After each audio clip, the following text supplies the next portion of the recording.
Unit का नाम क्या है? Producers behaviour and supply. Producers behaviour में हम पहला चैप्टर कर चुके हैं, प्रोडक्शन फंक्शन। प्रोड्यूसर जानना क्या चाहता है कि वो प्रॉफिट मैक्सिमाइज कैसे करे, इक्विलिब्रियम कैसे अटेन करे। इक्विलिब्रियम कब अटेन करेगा? जब उसके प्रॉफिट्स मैक्सिमम होंगे। प्रॉफिट्स मैक्सिमम कब होंगे? when the difference between revenue and cost is maximum। Profit का फॉर्मूला क्या होता है? Revenue minus expenses. यहाँ पे इकोनॉमिक्स में उसको कॉस्ट ऑफ प्रोडक्शन बोलते हैं। तो वो एक एक करके कंपोनेंट्स हमें एक्सप्लेन करना है कि रेवेन्यू आएगा, कॉस्ट अंडरस्टैंड कर लो, फिर आप प्रॉफिट अंडरस्टैंड कर पाएंगे, फिर इक्विलिब्रियम। तो अभी हम रास्ते में हैं इक्विलिब्रियम के। तो अब हम एक सेगमेंट सीख रहे हैं, कॉस्ट। तो फिर सर प्रोडक्शन फंक्शन में हमने सीखा था आउटपुट कैसे मैक्सिमाइज कर सकते हैं शॉर्ट रन में। अब आउटपुट कैसे मैक्सिमाइज कर सकते हैं वो सीख लिया। आउटपुट बनाने के लिए मुझे क्या चाहिए? इनपुट्स। Perfect answer. वेरिएबल अपने को चाहिए फैक्टर्स ऑफ प्रोडक्शन, इनपुट्स चाहिए, वेरियस इनपुट्स। तो वो इनपुट्स यूज करने के लिए कुछ कॉस्ट पे करनी पड़ेगी ना। तो दो टाइप के इनपुट्स होते हैं शॉर्ट रन में, fix factor, variable factor. Fix factor को हायर करने में जो खर्चा होगा वो होगी फिक्स्ड कॉस्ट। वेरिएबल फैक्टर को हायर करने में जो खर्चा होगा वो होगी वेरिएबल कॉस्ट।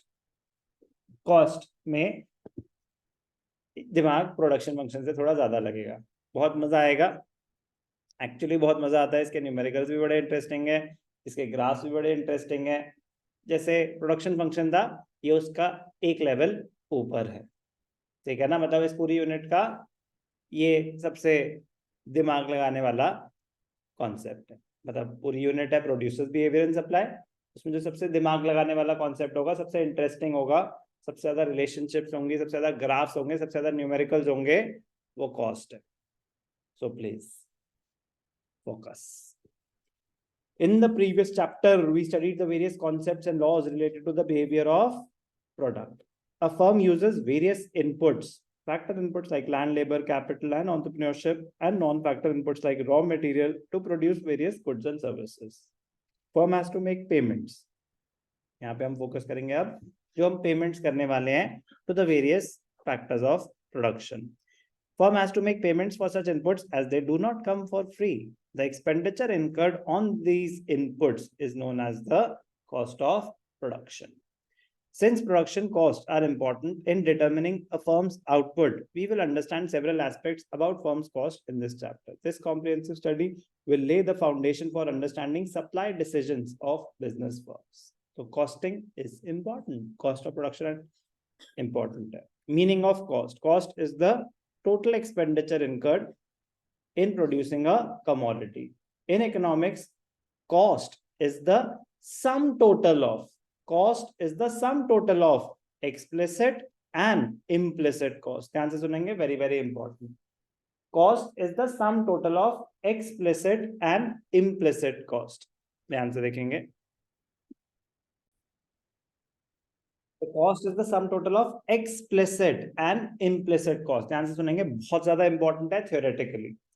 एक्सप्लिसिट कॉस्ट जो एक्चुअली इनकर हो रही है, जो एक्चुअल पेमेंट हो रही है। एक्चुअल मतलब ऐसा भी होता है जो एक्चुअल ना हो रही हो। Factors of production, land, labour, capital, entrepreneurship. Land owned होता है या हायर पे होता है?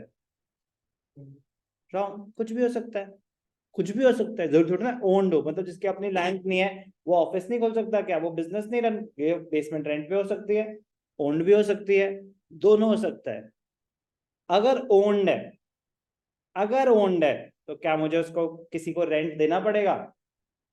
अगर ओन्ड है तो मुझे किसी को रेंट ही नहीं देना पड़ेगा। तो क्या वो कॉस्ट इनकर होगी? नहीं होगी। लेकिन क्या वो फैक्टर ऑफ प्रोडक्शन है? लैंड। क्या उसने कोई सर्विस रेंडर करी? यस। उसकी कॉस्ट को इग्नोर करना तो आपकी कॉस्ट ऑफ प्रोडक्शन को गलत कर देगा। यस और नो?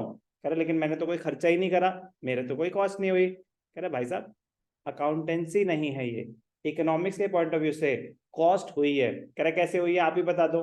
कह रहे जब आप छोटे थे तो आपने एक कॉन्सेप्ट सुना था अपॉर्चुनिटी कॉस्ट। अपॉर्चुनिटी कॉस्ट का मतलब क्या होता है? Cost of next best alternative foregone. Opportunity cost होता है कि अगर आप कोई चीज किसी पर्पस के लिए यूज कर रहे हो तो अब आप कहीं और यूज नहीं कर पाओगे, तो आपने कुछ सैक्रिफाइस करा। अब अगर मेरी लैंड, लेट अस अज्यूम ये रूम ओन्ड है और मैं यूज कर रहा हूँ कोचिंग सेंटर के लिए, तो अब मैं यहाँ पे कुछ और कर सकता हूँ? नहीं कर सकता। अजम्पशन होती है कि if the land has been put for one use it can not be use for any other purpose. अब मैं चाह के भी यहाँ पे क्या स्नूकर रूम खोल सकता हूँ? नहीं खोल सकता। क्या यहाँ जिम, कुछ भी, मतलब कोई और ऑप्शन नहीं है। तो बट अगर मैं ये सेंटर ना चला रहा होता, मैं ये लैंड किसी को रेंट पे दे सकता था, यस और नो? तो कुछ इनकम जनरेट करता। तो मेरे कुछ सैक्रिफाइस है कि नहीं है इस लैंड को कोचिंग सेंटर बनाने के लिए? लैंड किसी और पर्पस के लिए यूज हो सकता था, वो आपने सैक्रिफाइस कर दिया। तो मतलब हर एक चीज की एक अपॉर्चुनिटी कॉस्ट होती है, हर एक चीज की एक अपॉर्चुनिटी कॉस्ट होती है। Coming back to the basic point, ये लैंड ओन्ड है अगर, तो क्या मैं किसी को रेंट दे रहा हूं? नहीं दे रहा, तो कोई पेमेंट तो हुई नहीं। बट लैंड ने अपनी सर्विस रेंडर करी है, बेनिफिट प्रोवाइड हुआ है। अगर हम उसका कॉस्ट ऑफ प्रोडक्शन कंसिडर नहीं करेंगे तो कॉस्ट ऑफ प्रोडक्शन गलत आएगा। तो इकोनॉमिक्स में ऐसा बोला गया कि जो आपके self owned factors of production है, लैंड का एग्जांपल क्लियर है? लेबर की बात करें तो लेबर, मजदूरी बना रखा है आप लोगों ने तो मुझे, तो लेबर में क्या होता है, अब मैं चाहता तो अपने बिजनेस में कोई और टीचर रख दूंगा, तो टीचर रख दिया, सैलरी दे दी, टीचर रखा, सैलरी दी, कॉस्ट इनकर हुई, खुद ही पढ़ा रहा हूं अपने बिजनेस में, खुद ही पढ़ा रहा हूं। Owned, self owned factor, factor of production था लेबर, तो क्या मैं अपने आप को सैलरी दे रहा हूँ? नहीं। तो फिर तो मेरी सैलरी की कॉस्ट ही इनकर नहीं हुई, तो मेरी कॉस्ट ऑफ प्रोडक्शन में ना तो रेंट आया ना सैलरी आई। लैंड, लेबर, कैपिटल, पैसे मैंने बैंक से लोन बोरो नहीं किए, अपने पैसे लगा दिए, तो वो भी अगर बैंक से बोरो करता तो उस पर इंटरेस्ट पे करता, अपने ही पैसे लगा दिए तो सेल्फ ओन्ड वो भी हो गया। एंटरप्रेन्योर तो हम बचपन से है, तो भाई साहब आपका तो कॉस्ट ऑफ प्रोडक्शन नील है, आप फालतू में इनसे पैसे ले रहे हो, 500 रुपए में काम हो जाना चाहिए आपका, तो खर्चा ही क्या है? जमीन आपकी, रेंट नहीं देना, लेबर आप खुद ही हो, आपको सैलरी नहीं देनी, पैसे आपने खुद ही लगाए हैं, इंटरेस्ट नहीं देना, रिस्क तो क्या ही ले रहे हो, रिस्क तो ये ले रहे हैं आपके पास आके, तो एज सच तो कॉस्ट निग्लेजेबल हो गई। कह रहे ऐसे नहीं चलता इकोनॉमिक्स। कह रहे भाई साहब आप अपना कीमती समय छोड़ के इन बच्चों को पढ़ा रहे हो, तो आप कुछ सैक्रिफाइस कर रहे हो, उसकी भी एक अपॉर्चुनिटी कॉस्ट है, यस और नो? तो लेबर की भी अपॉर्चुनिटी कॉस्ट है, मैं अभी कुछ और कर सकता था, इंडिया का मैच चल रहा है, बैठे बैठे पता नहीं कितने कमा सकते थे हम, बट वो छोड़ के मैं आप लोगों के साथ इकोनॉमिक्स पढ़ा रहा हूं। पॉइंट, एक होते हैं हायर्ड फैक्टर्स जिनमें एक्चुअल पेमेंट होती है उनकी सर्विस हायर करने के लिए, एक होते हैं सेल्फ ओन्ड फैक्टर्स जिनकी कोई पेमेंट नहीं होती, उनकी अपॉर्चुनिटी कॉस्ट होती है।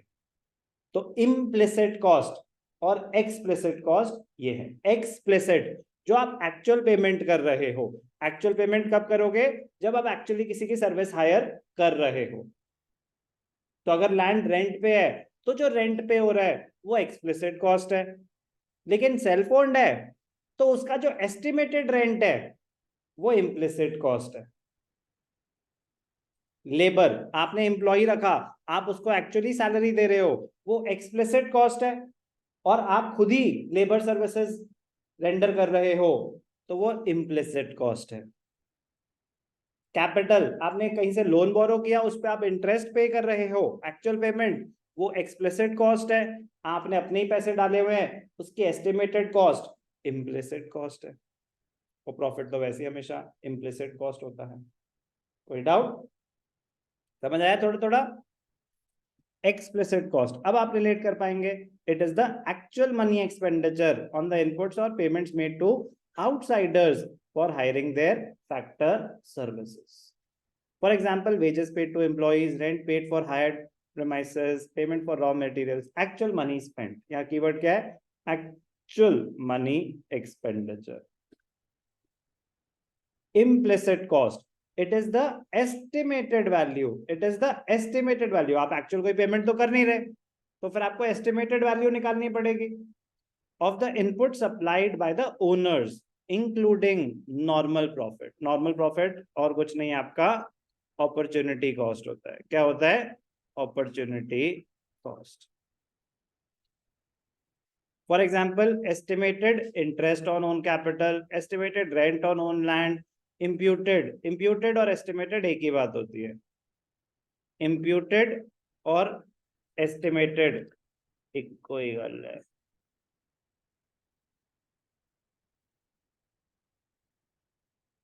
Such costs are cost of self supplied मतलब self owned factors of production. Clear है? पक्का? चले आगे।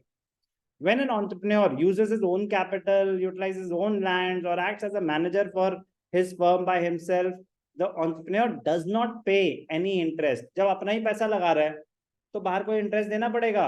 नो। अपना ही लैंड यूज कर रहा है तो बाहर रेंट देना पड़ेगा? नो। खुद ही मैनेजर है, खुद ही एम्प्लॉई है, खुद ही सर्विसेज रेंडर कर रहा है, तो क्या कोई सैलरी देनी पड़ेगी? नो। तो when an entrepreneur uses his own capital, utilizes his own land, acts as a manager for his firm, then the entrepreneur does not pay any interest, rent, salary for such productive services. However, he could have earned interest. However, the money which you have invested in the business has opportunity cost. मैंने अपने business में 50 करोड़ रुपए लगा दिए, 50,000 रुपए लगा दिए, ठीक है ना?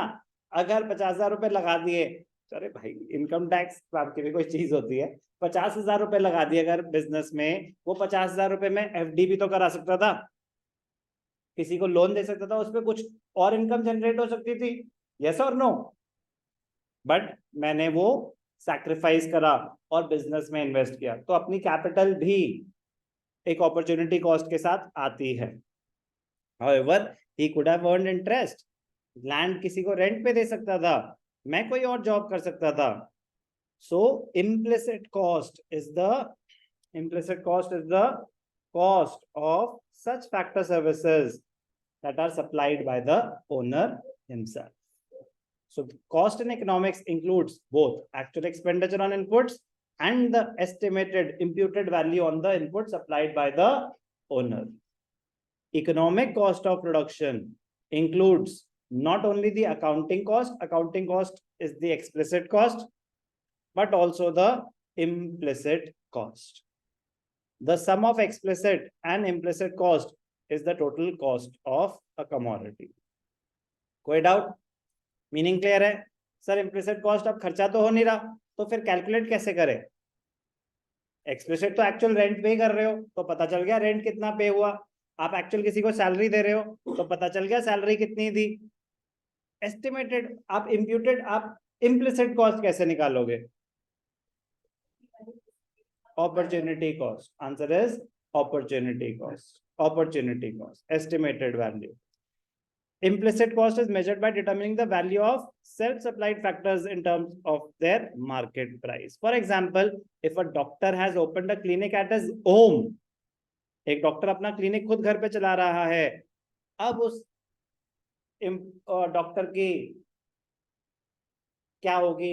जो सर्विस वो रेंडर कर रहा है, लेबर अपना क्लिनिक खुद चला रहा है ना, तो लेबर सर्विसेज वो प्रोवाइड कर रहा है, तो उसकी अपॉर्चुनिटी कॉस्ट, उसकी आप इम्प्लिसिट कॉस्ट कैसे निकालेंगे?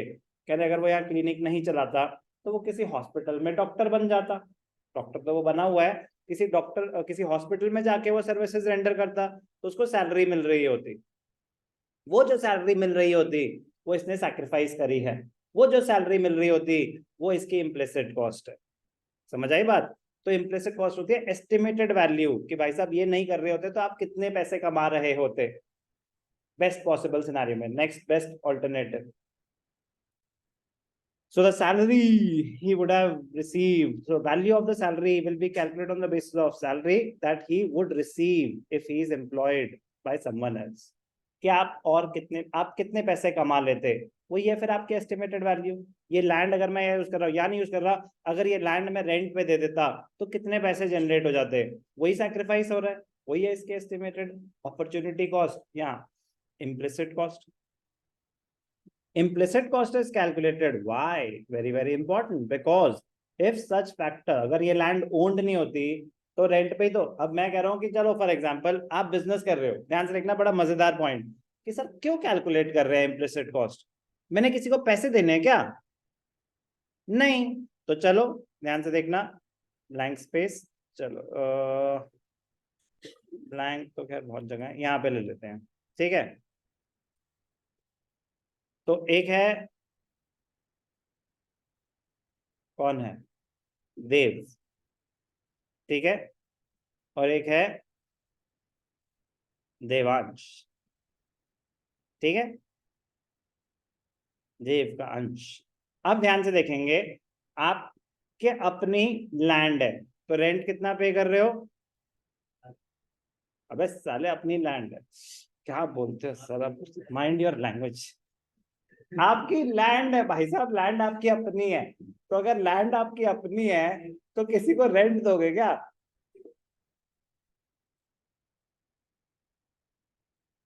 उफ, आप खुद ही काम कर रहे हो, आपका कोई एम्प्लॉय नहीं है, तो owner is the manager, salary कितना दे रहे हो? शून्य। पैसा बहुत है, तो अपने ही पैसे हैं, नो लोन्स, तो इंटरेस्ट कितना दे रहे हो? Zero. Zero interest, zero salary, zero rent, ठीक है जी। अब क्या हुआ? रेवेन्यू 10 लाख, तो प्रॉफिट कितना हुआ? 10 लाख, ठीक है कि नहीं? करेक्ट, कोई डाउट? अकाउंट्स में तो बिल्कुल सही हुआ। अब देवांश, मालिक आदमी, ठीक है ना, तो रेंट पे ले ली जमीन, rent, same business, exactly same business. आप कौन सा बिजनेस करना चाहेंगे? जिम, चलो जी जिम खोल दिया, जिम 1, जिम 2, ठीक है जी। आप कितना रेंट पे करते हैं जिम का? आप रेंट पे करते हैं 75,000 per month, same space, same area, सब कुछ सेम है। आपने एम्प्लॉयज रखे हुए हैं, तो एम्प्लॉयज को सैलरी कितनी देते हो देवांश? हेलो, 1 लाख। और आपने बैंक से लोन लिया हुआ है, तो इंटरेस्ट कितना देते हो? 10,000। कौन सा बैंक है भाई? चलो ठीक ठीक लगा लेते हैं, 70,000। ओके, रेवेन्यू आपका भी कितना है? 10 लाख रुपए। रेवेन्यू आपका भी कितना है? 10 लाख रुपए। प्रॉफिट कितना हुआ आपका? ये सब है आपके एक्सपेंसेस, तो नुकसान में जा रहा है बिजनेस ऐसा लग रहा है। रेंट थोड़ा कम कर देते हैं, हमारी तो हाथ में है। अरे क्या है, ये इरेजर ही है ना। हाँ,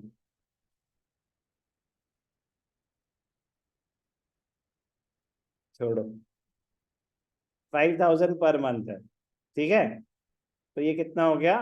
60,000, 160, 230, 230, 770। किसका बिजनेस ज्यादा प्रॉफिटेबल है?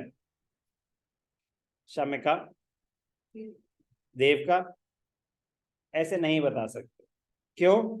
अब ध्यान से देखना, फायदा क्या हुआ? देवांश क्या ऑक्यूपाइड है अपने बिजनेस में? नहीं, वो क्या करता है? देवांश कहीं पे जॉब कर रहा है, और वहां से 5 लाख रुपए और कमा रहा है। पॉइंट इज कि उसने अपने आप को तो खाली रखा हुआ है ना, इम्प्लॉय काम कर रहे हैं, मेरी लैंड ब्लॉक्ड नहीं है, मेरा पैसा ब्लॉक्ड नहीं है, तो इसकी कैपिटल फ्री है, यस और नो? इसकी जमीन फ्री है, ब्लॉक्ड नहीं है, और सबसे बड़ी बात ये खुद फ्री है। हाँ भाई, कितने हुए आज के? मतलब आता है और चला जाता है, और ये भाई वेट उठा के पकड़ा रहा है, एक्सरसाइज करा रहा है, फुल इन्वॉल्व, अकेला है, इसी बहाने बॉडी भी बन जाएगी। लेकिन आप जा नहीं सकते जब तक सब घर ना चले जाए, यस और नो? तो आपने अपने आप को फुली एम्प्लॉय किया हुआ है। तो कह रहे ये जो प्रॉफिट है ना ये गलत है, ये जो 10 लाख प्रॉफिट निकाला ना ये गलत है। क्यों? क्योंकि भाई साहब आपने जो सर्विसेज रेंडर कर रहे हो एज एन एम्प्लॉय, खुद ही लगे हुए हो, उसकी तो कॉस्ट ही नहीं निकाली आपने। आपने जो अपनी लैंड ब्लॉक की हुई है उसकी तो कॉस्ट ही नहीं निकाली आपने। आपने जो अपना पैसा ब्लॉक किया हुआ है जो कहीं पे इन्वेस्ट हो सकता था उसकी कॉस्ट नहीं निकाली आपने। तो बिना इनकी कॉस्ट निकाले क्या प्रॉफिट निकालना सही होगा? मिसलीडिंग रिजल्ट्स आएंगे। क्या आएंगे? Misleading result. So implicit cost is calculated because if such factors were not owned and still used by the entrepreneur, then he would have hired them from outsiders. उसको land का rent देना पड़ता, तो land की value को समझें। आपको अपने एम्प्लॉइज को सैलरी देनी पड़ती, तो अपने टाइम की वैल्यू को समझें। आपको उन पैसों पे इंटरेस्ट देना पड़ सकता था, तो अपने जो आपने कैपिटल इन्वेस्ट करोगे उसकी वैल्यू को समझें। सो imputed value, estimated value of factors is included in the cost of production. बहुत इंपॉर्टेंट है और मजेदार है, समझेंगे।